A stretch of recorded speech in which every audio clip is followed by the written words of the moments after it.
What is a Jew? That question is confusing, not just to non-Jews, but often to Jews themselves. Are Jews a race, a religion, a nation, a people, a family, a culture? Many people would say they're all of the above. And the reality is the Jewish people are all of the above except for one of those, a race. How do we know the Jewish people are not a race? Because if you look at Jews from around the world, especially if you visit the land of Israel, you'll see that Jews come in all size, shapes, and colors.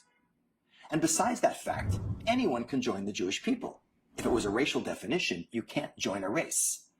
But being a Jew is not just a national identity, and it's not just a religious identity.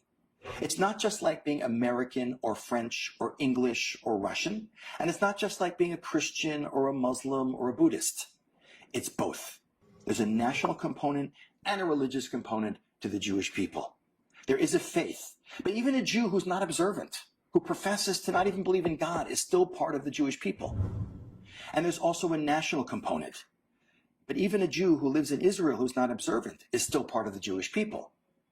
So it's complicated, but it's a combination of both. But the Jewish people are definitely a nation. The Jewish people have a land, a language, and a history. Ironically, we would say the Jewish people may have less of those things than most nations. Yes, the Jewish people have a land, and yes, there's been a Jewish state for 70 plus years. But for the last 2,000 years, the majority of the Jewish people have lived in a diaspora outside the land of Israel. Yes, the Jewish people have a language, Hebrew. But for more than 2,000 years, Hebrew was not a dead language, but it wasn't a spoken language. Only recently has it been resurrected as the national language of the Jewish state. And yes, the Jewish people have a history. But for thousands of years, Jews scattered around the world had very different histories from each other. But interestingly enough, to find people as old as the Jewish people who have survived, because if you look in history books, there are many ancient people. If you read the Bible, Hyksos, Phoenicians, Assyrians, Babylonians, Mycenaeans, where are all these people today? They're gone.